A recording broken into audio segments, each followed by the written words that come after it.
What are you doing in my kitchen? Okay, just kidding. But anyway, so I had a pretty epic plan or what I thought was an epic plan, especially for my channel. Mark kind of touched on it earlier today, but due to weather conditions at the time and some traffic at the airfield, I decided that it probably would not be the best time to make the video that I wanted to make. And not only that, I slept in a hotel last night because I was bringing the family to the airport, and they had an early flight, so I wanted to be closer rather than have to drive a couple hours to the airport at some crazy hour in the morning. So anyway, yeah, the fire alarm kept going off in the hotel room, or the hotel all night long. And then after the fire alarm thing was sorted out, then some couple was fighting outside for the next couple hours. So I got very little sleep, and then had to drive all the way home early this morning after being up early and up all night. So, all those factors are things that, may seem like small things independently, but when you put them all together, sometimes there's just a scenario that you really should just call it off, stay home, stay safe, stay on the ground. So that's what I'm doing today. Instead, I did decide that I'd go ahead and make a quick video on, and there's really not much to this, I'm sorry, but I decided to cook a steak today. I'm going to go ahead and get it marinating, and in a couple hours I'll catch you again later, and then we'll get it actually cooking. But I've got two of them in here. Family's out of town. I'm not going to eat two tonight, but what I'll do is I'll just cook up one, and then the second one I can throw in the fridge and just eat it tomorrow night, and then I don't have to cook tomorrow night. So anyway, so let me get this marinade started for you. The first thing that I do, throw them in a good solid freezer bag or something. And this is what I use as marinade. Sorry, I don't know if the screen's gonna make it backwards or not, but this Guinness Stout. This is the beauty right here. Now you can add seasonings and some garlic powder, onion powder, little salt, pepper, whatever you want to add to this. But truthfully, at this stage, it really doesn't need it. Normally what I try to do is actually squeeze as much air out of this as possible. That way, once I seal it off and lay it flat in the refrigerator, you probably can't even see that. It's as immersed in the beer as possible. So, yeah, I'll do it again off camera because everything, like Mark said, everything's 10 times harder when you have a camera on. So, all right, I'm gonna go ahead and just put some probably some garlic powder and onion powder in this, and I'm gonna let it sit in the fridge for a couple hours and just marinate, and I'll get back to you when it's ready to go. All right, so guys, gals, everyone in between, let's go ahead and cook. That steak's been marinating for 3 hours now, long enough to smoke a cigar. So I've been just kind of hanging out outside and just waiting for that to be good and just enjoying a little relaxation time before we go back to work. So let's get the steak out.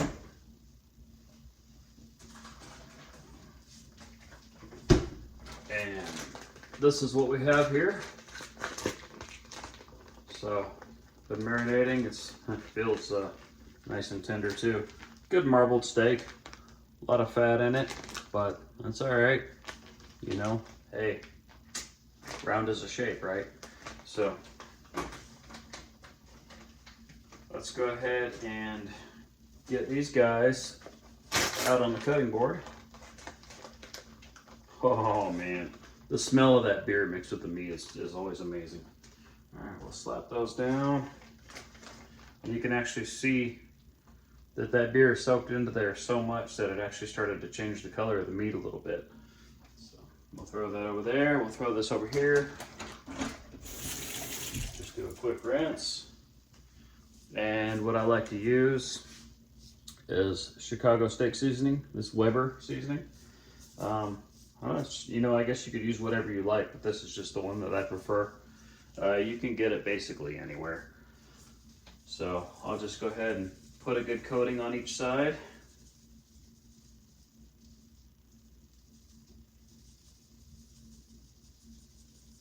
Just like that. And I'll just kind of pat it in there a little bit to stick it down. So I'll just kind of just make it stick. Flip it over, do the same thing on the other side.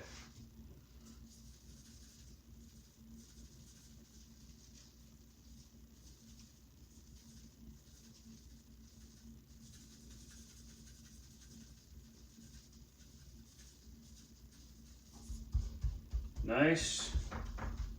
And kind of pat that in a little bit. Then I rinse off real fast. And what we'll do is get this cast iron heating up. Wrong one.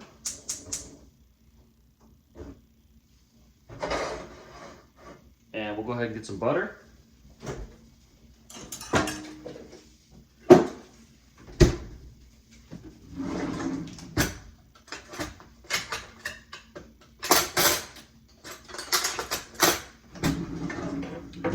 I'll take, to start out with, maybe half inch to an inch. It's a lot of butter, but you're gonna need it. So slap that in there.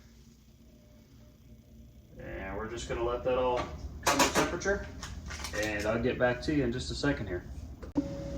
Okay, so I usually wait till that butter gets good and hot and just almost barely starts to brown a little bit before I go ahead and throw the steaks in there. And the reason I do this is I want the steak to get a good little sear to it. You know, a lot of people tend to cook their steaks on the grill, and I used to be one of them until I tried this. And when I started doing this, it was actually in the little Pathfinder skillet, because I didn't have the little grill or anything like that for camping, and I used to cook my steaks just on the coals in the fire without any kind of grill or anything. I would just stick them right down on the coals. And that was really good, don't get me wrong, it was really good. But, you know, sometimes you don't want all that all over your food, and sometimes you want to use the grease that comes off for other things.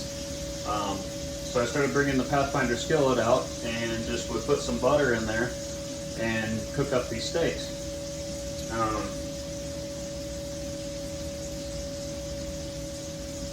Oh yeah, we're good there. But also, when I was in tech school learning to, you know, work on F-16s, all I had was like a little camp stove that I would take out on the weekends and go and pitch a hammock in a park that they had there. And I would cook on that little deal, and I couldn't really have a campfire or anything, so I had to cook in a little skillet. And I really just, you know, continued to get used to doing it this way and just sort of perfected it in the way that I like it. So I just kind of carried that on when I got home, and you know, I tried. I made this for the wife and the kids and all that, and they actually loved it. So I just continued doing it. And now anytime I cook a steak, this is pretty much how I do it, unless I am in the woods and I just decide to grill it. You know, sometimes it's easier just to pack a little small pack grill instead of a whole pan or something like that. But I highly recommend trying it this way if you haven't. One thing you do have to be careful of is overheating this butter and all that, and it starts smoking up your house and everything, and it helps if you have some kind of little fume hood that'll suck all that smoke out, because it will smoke up your house pretty well. I usually go for 5 minutes on one side and then 4 minutes on the other, and the reason I do 1 minute less on the other side is because when you put it on the first side, the meat's really cold, but when you flip it over, it's already preheated a little bit. So I'll go 5 and then 4, and then I'll cut it open and check it, and if it's where I like it, then I'll take it off. If it's not where I like it, I'll flip it over one more time and just keep eating it till it is. I like my steaks more nowadays in the medium rare area. I used to eat it just, you know, some people call it blue, some people call it Pittsburgh. I used to eat them extremely rare, but I don't see any need for that anymore.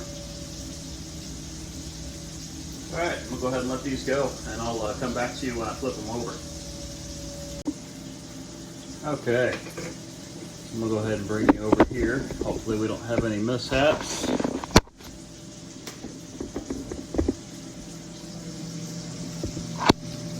So what we've got going on so far. Go ahead and flip these bad boys over. See a little bit of the seasoning stuck to the pan, but that's all right. Gets in that butter. There we go. Might cut that little piece of gristle right there, so this one will lay flat. But I will do that in a minute. All right, so we'll let them go for a little bit longer. Go about 4 minutes on this side, and then we'll check them.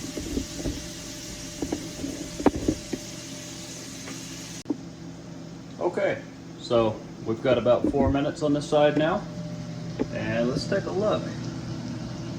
See that? Blood welling up on there? Once that blood starts coming out, that's my cue to go ahead and call it quits. Sorry about the extremely close face shot there. I know that sucks. But let's go ahead and pull these bad boys off and see what we've got to work with. You might recognize this. This is that the knife I made on the forge. It has now been delegated as a steak knife. So, oh, look at that falling apart. Jeez, that's good. I love it. It's nice and tender. It didn't get dried out because I didn't grill it. It's soaked in all this wholesome goodness right here. See, if I want a little extra flavor, there's all that butter and seasoning right there. I can dump a little bit of that on there if I want to, or I can use that to make something else.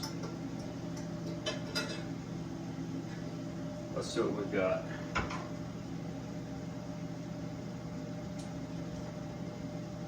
Okay. She's still pink in the middle. A little bit more done than I would like, but hey, it's not going to be bad. I know that for a fact. So I'm going to let these guys rest right here for a couple minutes. And while they're doing that, I will take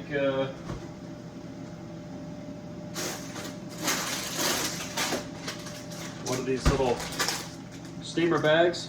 I'm going to throw this in the microwave. When these come out, I'll slap a little bit of this butter sauce on top of them, and we'll call it a night. So that's all there is to cooking a steak at my house. And you know, if you think it's a little oversimplified, or if it's not going to be good because it's grilled, I hope you would try it before you make that judgment. So anyway, I'm going to eat, and we're going to get ready to start the week. So if you join me for this one, have a great night. Once again, I hope you succeed in everything you attempt to accomplish in your life, and I'll catch you on the next one.